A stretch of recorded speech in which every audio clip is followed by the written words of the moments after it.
Hai teman anxiety semuanya, ketemu lagi ya mas saya. Nah di sini di video sebelumnya saya udah menginformasikan dan berbagi cerita bahwa saya selama 40 hari saya mengkonsumsi makanan yang saya konsumsi untuk menjaga lambung saya, seperti makan nasi, terus gitu makan ayam, makan telur rebus, makan daging tanpa bumbu.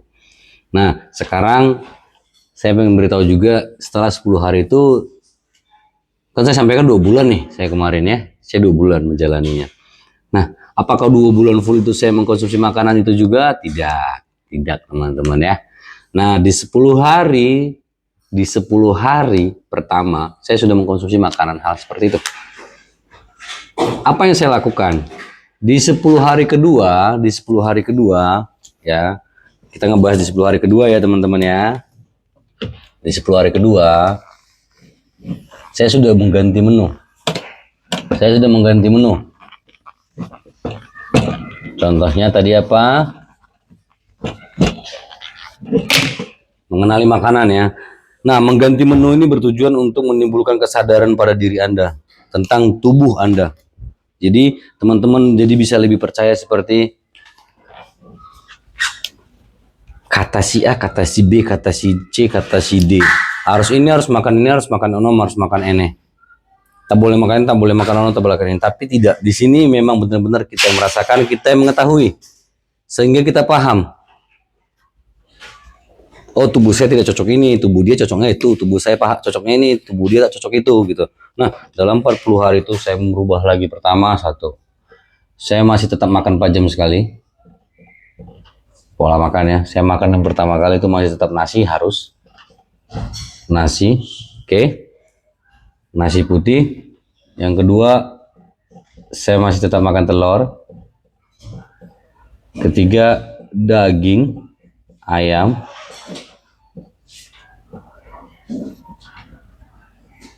Yang keempat, daging, ya daging apa aja, sapi, kambing, dan lain-lainnya. Sama aja bang menunya, benar sekali, tetap sama. Hanya saja di sini saya sudah mulai mencoba. Pertama, saya mencoba makan telur rebus tadi pakai plus kecap sedikit. Makan daging ayam tadi pakai bumbu sedikit. Makan daging sapi ditambah bumbunya, jadi sehingga lebih sedikit berasa. Nah di situ saya boleh mempelajari, kalau saya pakai bumbu dalam kadar seperti ini, efeknya bagaimana. Kalau saya makan telur dengan kecap, efeknya bagaimana. Kalau saya makan daging dengan bumbu porsi sekian, efeknya bagaimana. Saya rasakan itu. Kembali saya jurnal diri saya.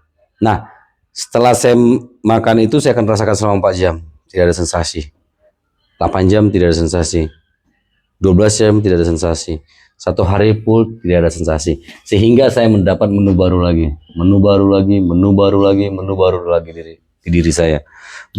Berarti di situ lambung saya sudah mulai pandai untuk berecovery. Karena pada dasarnya tubuh kita ini adalah tubuh yang kuat, tubuh yang sehat, dan di tubuh yang diciptakan secara spesial dari Sang Pencipta yang dapat memulihkan dirinya dengan sendirinya sebenarnya teman-teman. Nah, tetapi karena kita dalam kondisi, atau teman-teman semua lagi merasa kondisinya sekarang ini sangat berat karena anxiety disorder, kecemasan yang berlebih, dispepsia fungsional atau psikosomatis yang merasakan tubuhnya banyak sensasi, sehingga pikiran itu sulit untuk ditemukan atau sulit untuk melakukannya juga ketika pikiran itu timbul ya.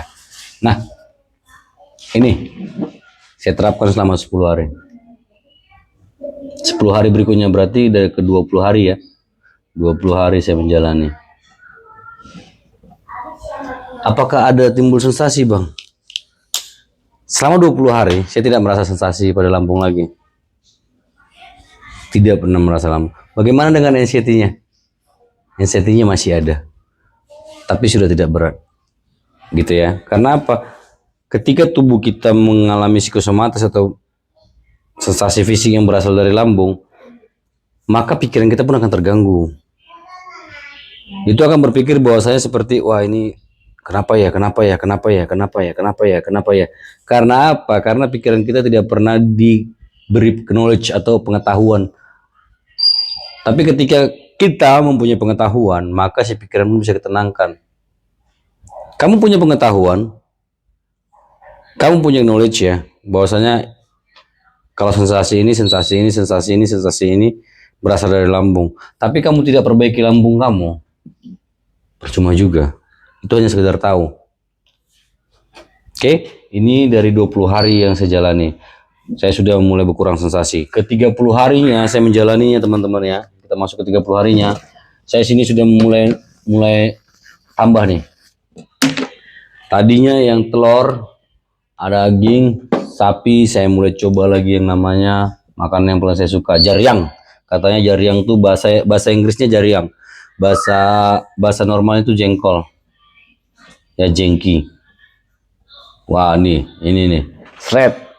Jengki ini yang buat saya wow. Saya makan jengki selama 3 jam langsung keluar sensasi. Wish.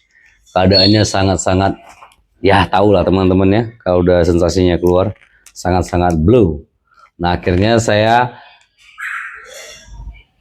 catat di jurnal dan saya sadari saya kumat karena barang ini gitu, jengki, karena si jengki. Baik, itu dari 21 hari pertama. Hari ke-22 saya coba lagi. Apa yang sering saya suka makan kemarin? Ketoprak. Saya coba ketoprak. Ini jengki ya. Ini udah hari ke-30. 21 menuju 30. Ketoprak. Ketoprak saya konsumsi, wow, 2 jam. Amazing teman-teman. Di situ saya langsung, ini tidak cocok. Saya catat jurnal. Di hari ketiga, apa yang saya lakukan? Di hari ketiga, saya kembali lagi ke di hari ketiga dari 20 hari setelahnya. Saya kembali ke telur tanpa bumbu, tanpa kecap, Saya kembali lagi ke daging tanpa bumbu. Saya kembali lagi kepada ayam tanpa bumbu. Saya perbaiki lagi itu selama 8 hari ya, menggenapi 30 hari saya. 30 hari ke hari ke-30, dari 23 hari menuju ke 30 hari. Saya kembali ke menu saya nih. Karena apa? Udah banyak timbul sensasi. Hanya karena 2 barang benda ini saja. Aduh, saya bilang. Akhirnya apa? Saya kembali ke 30 hari seperti ini. Saya konsumsi ini lagi. Nah, setelah saya konsumsi ini 7 hari dari 23 hari menuju 30 harinya, saya konsumsi ini. Saya coba lagi jengkinya. Saya tanya orang rumah, coba masaknya lebih lama lagi, lebih lunak lagi. Jangan pakai ininya, bumbu rendangnya jangan pakai dan lain-lain. Akhirnya saya jebol, saya selamat dari jengki. Akhirnya saya pergi ke tempat ketoprak lagi, saya coba lagi. Ini dari hari ke-40 ya selesai teman-teman. Karena 30 hari dan 23 saya kembali ke sini sampai 30 hari menuju 40 harinya. Saya makan ini. Makan lagi saya, karena ngulang kan. Saya mengulang lagi untuk memperbaikinya. Jadi seharusnya saya tuh kemarin tuh 30 hari itu murni makan makanan yang aman dulu teman-teman. Tapi karena saya mau mencoba dan salah satu faktor dorongan tidak tertahan makan beginian doang, ya itulah makanya saya bilang teman-teman, choose your pain. Kamu mau memilih apa sakitmu, karena pada dasarnya ya semua sakit. Untuk berjuangnya sakitnya apa? Sakit melawan nafsu, sakit menahan rasa, sakit menahan ini, sakit membentuk diri sendiri, sakit untuk berolahraga. Karena kita sakit karena apa? Melawan kemalasan. Sakit kategori itu bukan sesuatu penyakit gitu ya, tapi dari perjuangan. Nah 30 sampai 40 hari saya makan aman, di 40 hari jengki menjadi aman sama saya, ketoprak menjadi aman. Tetapi amannya itu kalau saya mengkonsumsi 1 kali 1 hari gitu. Ketika saya mengkonsumsi ketoprak 1 hari 2 kali, jengkol 1 hari 2 kali dalam porsi yang besar, sensasinya timbul lagi teman-teman, timbul kembali. Di situ saya mulai belajar lagi. Jadi ingat, kalau ada obat untuk anxiety bisa cepat sembuh, ya mungkin saya adalah salah satu orang yang pertama kali membelinya dulu ya. Karena pada dasarnya kita sudah merusak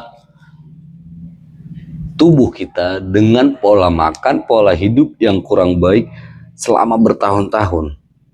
Dan teman-teman di sini ingin sembuh dalam beberapa saat atau ketika. Tidak semudah itu kan?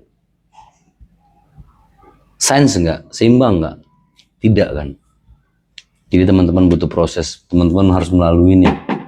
Dan apa yang saya sampaikan ini hanya referensi buat teman-teman. Tidak dapat Anda percaya kalau belum Anda lakukan. Kalau Anda ingin melakukannya silahkan.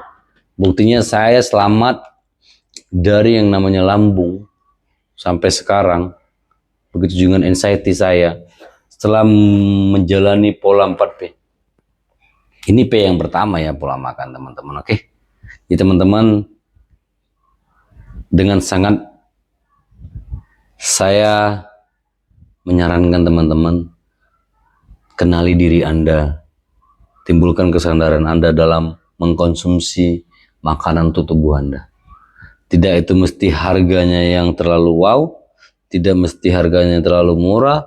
Ini bukan tentang harga, bukan tentang apapun, tetapi tentang bagaimana makanan ini cocok untuk diri Anda, cocok untuk tubuh Anda dan tidak menimbulkan sensasi. Ya, oke teman-teman. Juga dengan konsumsi yang lain, kafein dan lain-lain, saya masih konsumsi ngerokok, saya masih konsumsi smoking, saya masih konsumsi. Bahkan rokok sendiri aja saya cocok-cocokan gitu. Kok ribet banget ya kita merasa seperti itu kan? Ribet mana? Kamu menjalani proses kamu untuk pulih kembali atau kamu merasakan sensasi yang berkali-kali? Ayo ya, ribet mana? Pastinya ribet mengalami sensasi berkali-kali dong. Yang selalu bertanya dalam pikiran, kapan sembuh, aku ingin sembuh. Jadi, mulai hari ini dan seterusnya teman-teman, mari terapkan pola makan yang sehat agar tubuhmu juga menjadi kuat, tubuhmu menjadi sehat untuk menghadapi apapun itu yang akan kita hadapi di kemudian hari. Salam dari saya, teman anxiety SRG. Salam sehat, sehat selalu. Bye.